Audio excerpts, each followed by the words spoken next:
Well, welcome. I'm delighted. I am Whitney Tome, one of the managing principals at Raben, and we are on the Ask. And we do a podcast at Raben that really turns questions into action. And so that's going to be the focus of all of our things, but today especially, we are really delighted to have Karen Finney from a lot of different things, but the most important ones right now at least are a CNN political analyst, a political strategist, and you've worked on multiple campaigns. And you're also the co-founder of Rise United.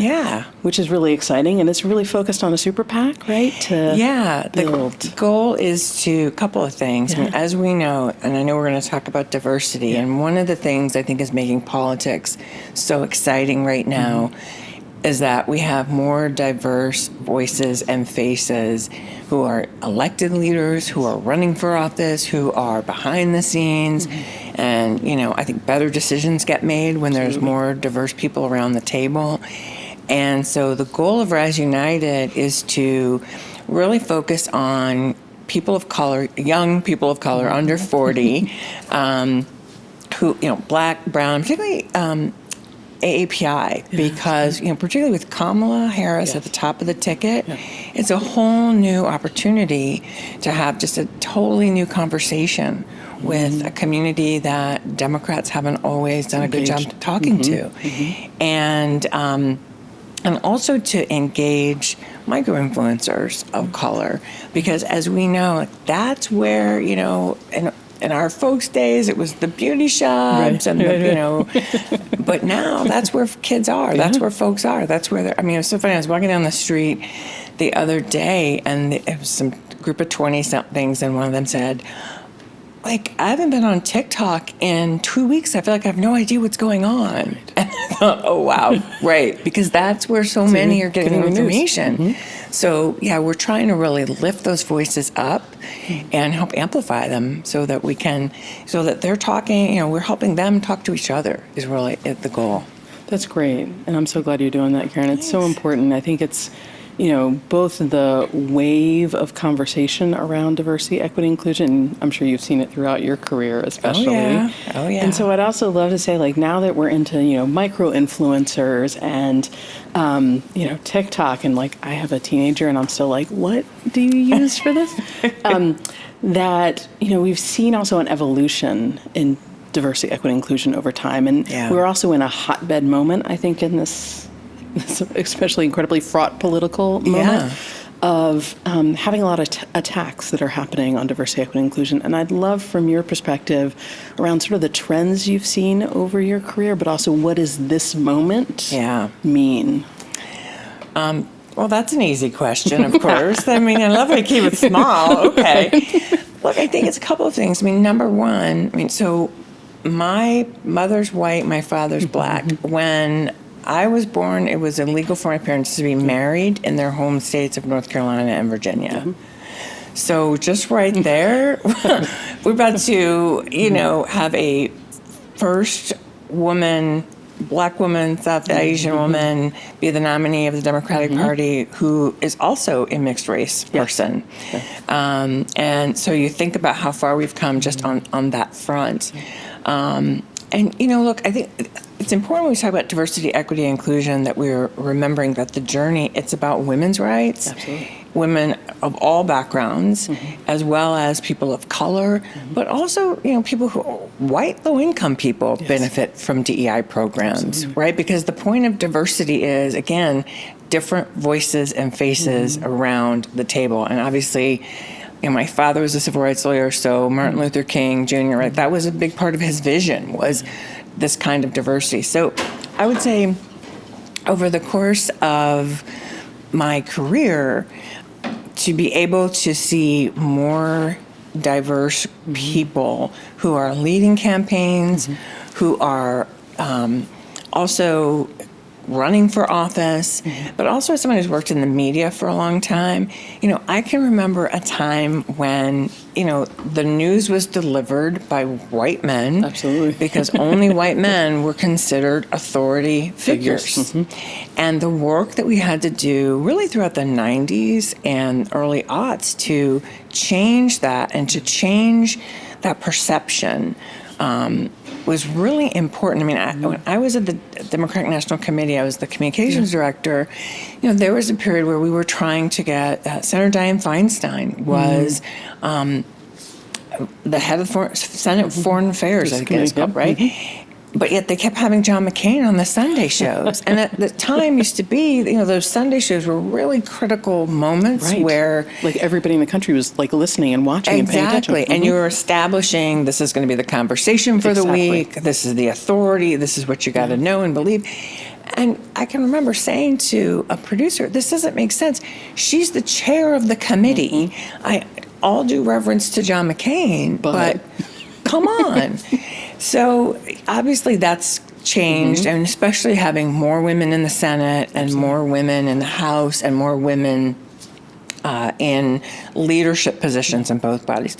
So I think two things have happened, right? I think in so many ways it's gotten better because we are in, more diverse people are in more spaces.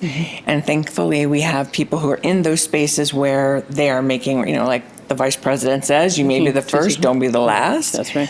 At the same time, though, we've seen a real backlash, and we've seen a real fear emerging from people who seem to believe that there's not enough. And, I was talking to my pastor a couple of weeks ago. We were talking about, she was saying, this is a scarcity mindset. Yes. And we have to come from an abundance mindset, right? That there's enough for everybody. We can all fit around. We can just get a bigger table. It doesn't mean you don't get a seat. Right. And especially for folks like us who had to fight to just get to the table, right? It's like, wait a second, now you're saying, now you think there's not enough room? Right. So I think part of it is really just, it's been but I constantly think about this in the space of, perhaps that's just always the struggle, the yin and the yang. It's that we push forward and we get pushed back, and we push forward, and that's frustrating because we live in a culture where we're used to things being quick and we're impatient and we want, and as we should be, because I think you need both. I think it's important to have people pushing the boundaries, but also recognize, we still have to also acknowledge the progress we've made. Now, I think particularly what's been frustrating, obviously, since, I think we did start to see, quite frankly, obviously during the election, during the presidency of Barack Obama, the rise in white nationalism, hate groups, hate speech. And look, Donald Trump normalized it. Yes. He brought a lot of things out of the dark into the light and said it was okay. And allowed them to be acceptable. Exactly.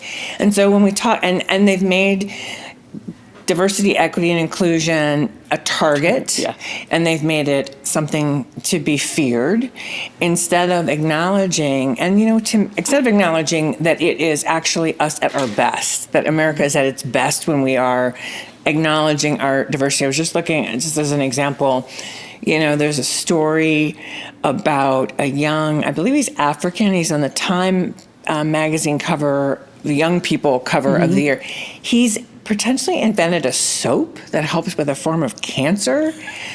Now, if we were going to say to that young, I believe he's Africans, but if we're going to cut out a whole group of people just because of their skin color, well, then that's what we're going to miss. Oh, all the time. We miss innovation, we miss creativity, we miss art, we miss culture, we miss all of it. Or just a good person, another good person on the planet. So, I obviously don't come at this from the same perspective as like an academic, but I've certainly seen it throughout my career, and watching the way in which attitudes about women, about people of color have changed, both living in them myself and living them myself, but then watching, as I say, from whether it's the media perspective, whether it's, and look, there's still a lot of work to be done. I mean, whether it's in employment practices, whether it is, you think about popular culture and what is cool and what is hip, and in politics, obviously. And I think in our politics,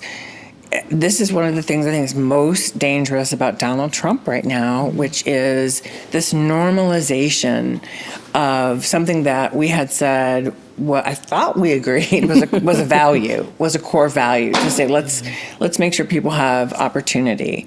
And I'll just say it's frustrating too when you think about someone like a J.D. Vance on the ticket, who, someone who grew up supposedly poor, right? Again, not seeing the value. Right. And again, buying into and playing into this scarcity mindset. And, it reminds me so much of, for those of us who are students of history, way back when in the Confederacy, when they said to poor white folks, well, at least you're a little better than the black folks, and pitted people against each other. And obviously, as Dr. King always talked about, well, if all the poor people, and we're in Chicago, so I have to mention Jesse Jackson, of course, and the Rainbow Coalition, but like if we would all just come together, the political power we would have, the force that we would be transformational. And that's what they're afraid of. 100%. So, I think the thing that most resonates with me is a couple of things you said. One was that scarcity versus abundant mindset. And I think it's been both baked into our country for probably a very, very long time, right? Yeah. Probably since its founding, or at least since some people found it, right? Which is a very different thing. Right. But the abundant mindset that was here with Native peoples and Native populations of how do you span the country? How do you take care of everything as you go? Yeah. But that you're more nomadic. You experience the world, but you love it and you care for it and you move it on. And so that abundance mindset is one of the things that I think is definitely one of the more damaging ones.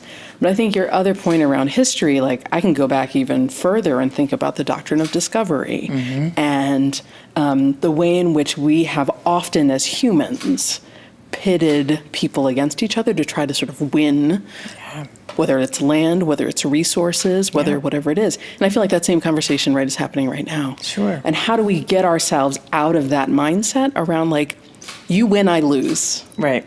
Like, that's not actually what happens. Right. And it's almost never been what happens. Right. But we get ourselves into that place of, okay, well, if you get something better, it tells me I'm losing. And it's like, no, the pie's actually growing. Yeah. And so how do we start shifting that, both from your perspective, Karen, especially like in narrative building and other things? Because one of the other things we're getting stuck on is language. Yes. Right? Like we get caught in, DEI is a bad thing. Right. Diversity, equity, inclusion is bad. It is hurting us. It is hampering what our children learn at school. It is hampering blah, blah. It's like, well, is it really? Right. But how are we getting caught in that narrative and that mindset? And how do you think we can start shifting and changing it? I used to think about this a lot as a child, that so much of it is about the value that we put on one over the other. And I remember I used to say to my parents, I'd say, well, why can't both just be equal? Why does it have to be, why do some people think one is better than the other? Which is obviously, when you're a child, that's how you think of the world. But it's kind of, I'm like, wow, this we all should do that, actually, right? right? We all should do that. I mean, it's like, is an apple better than an orange? I don't know. Depends on the day, right? Right, exactly. Like I love them both. And both are fine. Both are, but more seriously, I think it's a really important point, and it is about when you are telling people, and this was one of the things I saw up close and in person. I've experienced it in my life, obviously, in racism and discrimination. There's just that moment when you can see somebody looking at you, and because my last name is Finney, which is Irish, and I cannot tell you how many times early on in my career I would walk into a meeting and people would say, I was expecting a redhead. And I would be like, well, you got me. Here we are, right? And you just could see their expectation shift. And it's like, now as an adult, it just feels exhausting, because you think, okay, now I'm going to have to decide, do I spend my time educating you? Or fighting you or challenging you on it? Right. Or, and then usually it's like, I'm just going to do my job and hopefully that will help. But so in this point you're making about narrative, look, I think a lot of it is around rejecting the idea that, and re-embracing the idea that diversity, equity, and inclusion is a good thing. It is a value. It makes all of us stronger. It makes all of us better. And that it is really, if you read the Constitution, that's what it's really talking about, even though it didn't start that way. And there's a lot of, when you think about who wrote it, but when you talk about, granted, women weren't even in there. I mean, there's a lot of us were left out in the beginning. But there's so much in the language that is about big ideas, high ideals. Vision. And vision. And if you think about, well, the only way we're going to get there is if we all go together and we are unified together. And that doesn't mean we're all going to do the same thing. We're all going to play the same role. And that's perfectly fine. I mean, it's like the conversation we're having in this country about work and the dignity of work. And, why is an athlete more valuable than a school teacher? A school teacher or someone who cleans your room in a hotel. Yep. It shouldn't be. So I guess I go back to narrative, and I think, and a lot of it is around our values and who and what we value as a society. And so structurally, I think, again, the Trump era was very damaging. And I hope that part of what happens in the 2024 election, we did it in 2020. We have to do it again, is rise up and say, no. That's not who we are. Yep. That's not our values.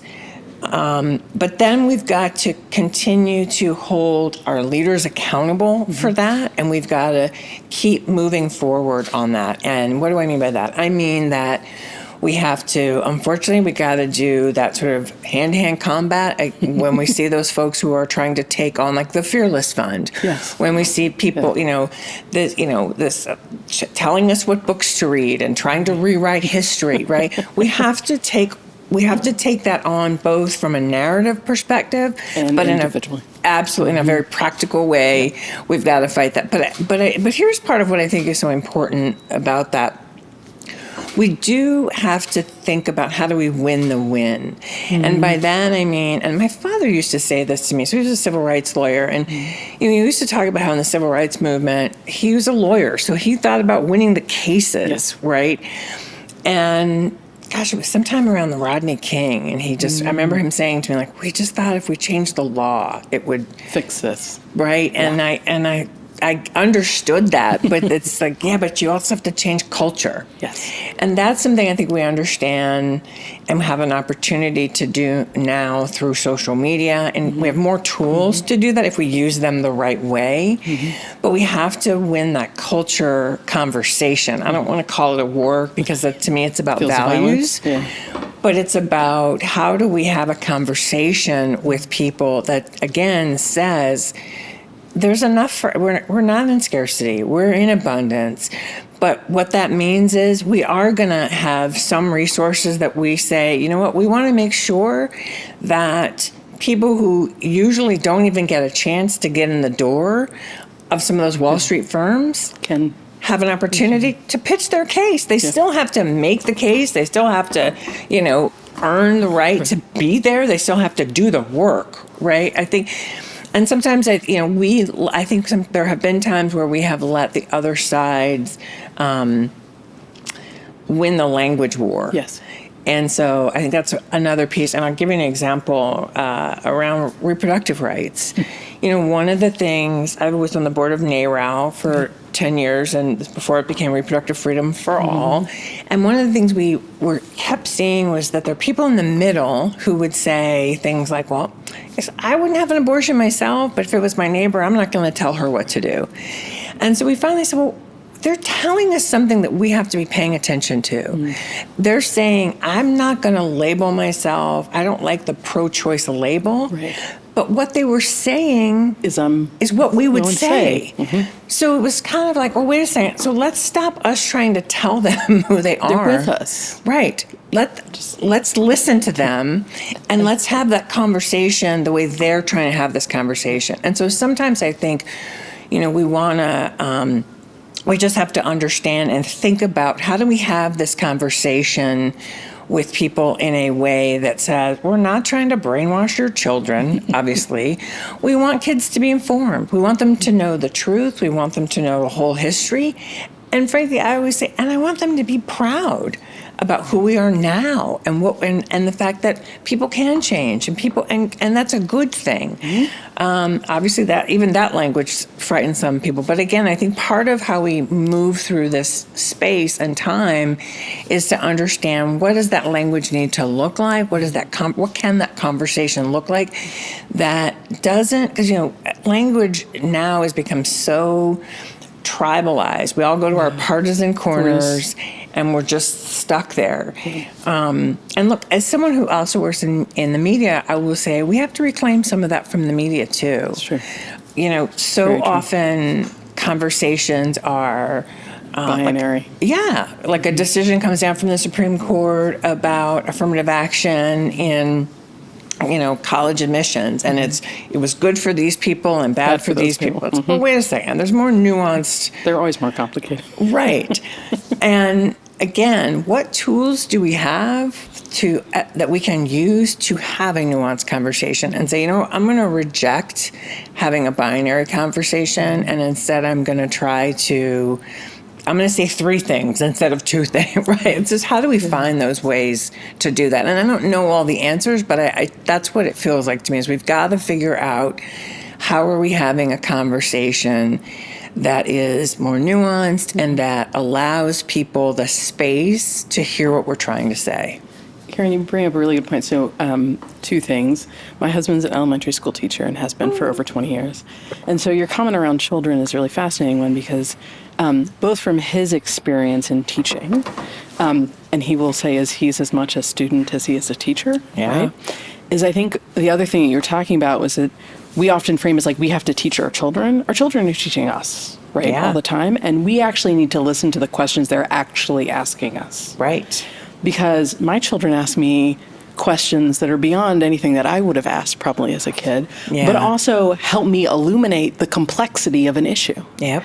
Right? And I've got kids who are asking questions, we've got one who's a sports buff, so I've now learned everything about sports, but also the politics of sports. Absolutely. How that works, how so-and-so gets that deal, how so-and-so doesn't.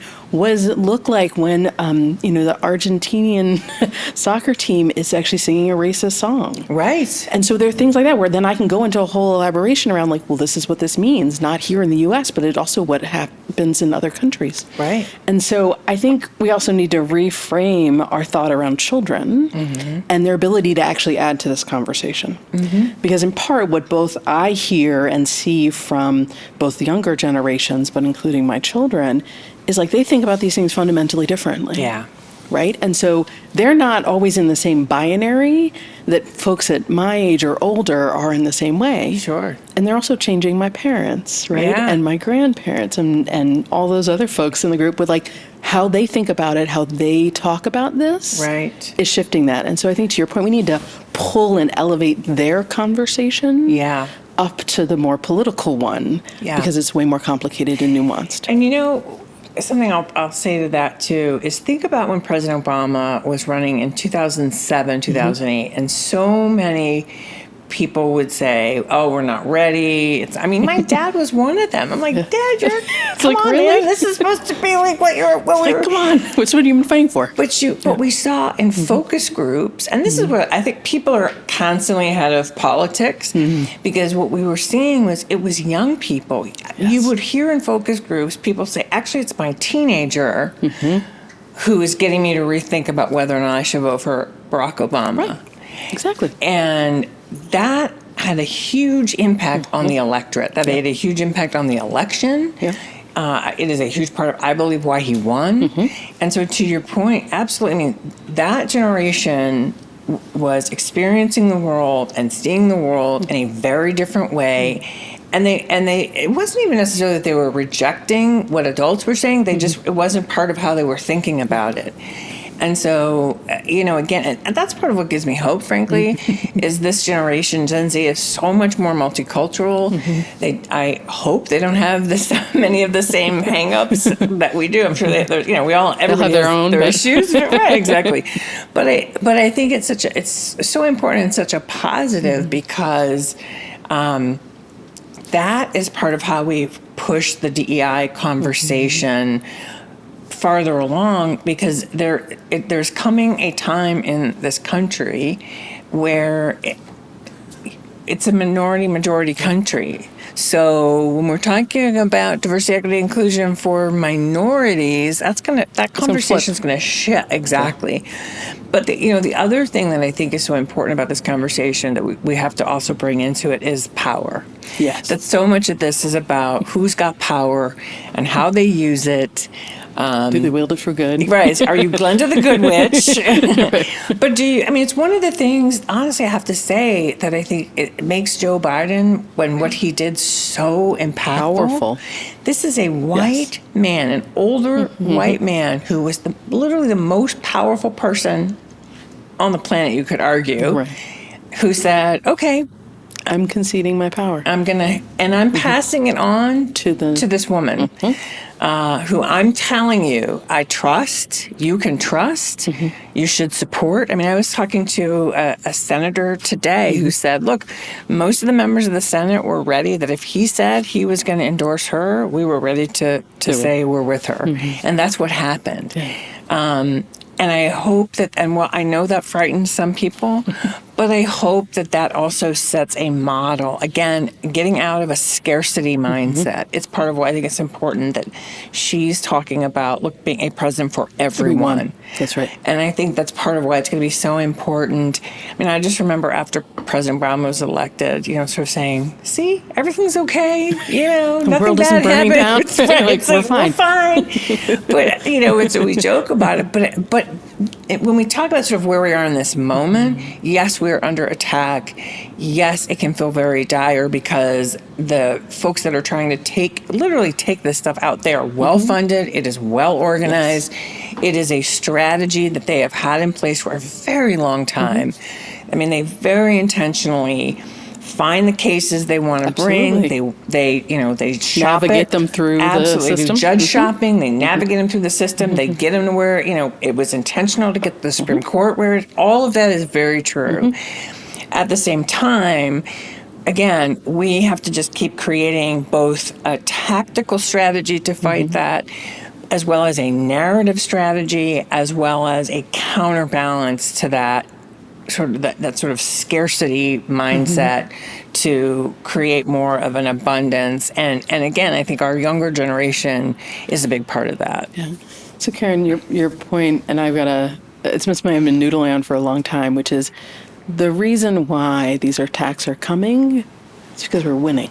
Yes. Right? Yes. It's because we're successful. Yes. And I think the thing we get into is defensive mode rather than always being no, go ahead. Yeah. Come for this because we are showing what is possible. That's right. That's right. And that's fine. You can use whatever you would like. And we're still going to keep this moving. That's right. And that's what I mean by this sort of, it's a constant, this is, I will say, having been to the Middle East or been in different parts of the world, you realize that the world is so old and so many of these power struggles are so been old. Going on forever. But it's helpful you remember, okay, right, we're winning. That's why you know what I mean? To me, sometimes it's just a frame of reference to say, okay, this is how we win. Yes. And so you're right. And it is hard to remember that because oftentimes it feels like we're losing because we did lose some Supreme Court cases that were really important. Absolutely. And we could see it coming and we knew why it was going to happen. And the people that we expected to rule the way they did and say the things they did exactly what we thought, right? So, and at the same time, people got up the next day and said, okay, now we're appealing. Now we're going to, keep up the fight. And so I think that's the other part of this, right, is that, and that's the culture piece. That's the culture work, which is, I think, continuing to move culture forward so that it doesn't feel so scary because and that's part of what I mean by winning the win, because there will be a day when we win we won Roe v. Wade. We will win it again. Right. We won affirmative action. We will win it again. Yes. We're not giving up. No. And when we win it the next time, we've learned more about how to have it's so insidious if you think about the way they've gone about this, and I won't go too far in the weeds, but particularly against the Fearless Fund. It's just so insidious, right? But it's like but all the other ones that were funding all the white people are fine. Right. And you're like, really? Yeah, but we're going to use a civil rights, a Civil War era law that was supposed to actually make things more equal. Right. And to combat it. Exactly. So, okay, maybe we got to be a little more devious. Maybe we got to be a little, we've got to think, not quite, I'm never going to compromise my values, but, sort of think ahead a little bit. But yeah, it can feel like we're losing when we're winning, and they wouldn't be attacking us this hard. Again, we talk about the white lash after the Obama presidency. Yep. We had the presidency for 2 terms. Right. I firmly believe we are on the verge of winning it again, with someone who a lot of folks look at and would say that, is that a president? Absolutely. That's a president. 100%. That's what a leader looks like. That's right. And so, I think, but can I just say that's also part of why it's so important. And I think as a movement, progressive movement, we've learned this. We have to work together and move together because we need each other. We need each other on those days when, again, some of the fights that we've been in where we knew we were going to lose on some of the Supreme Court nominations, but we still had to get up and fight the fight, right? That fight still mattered.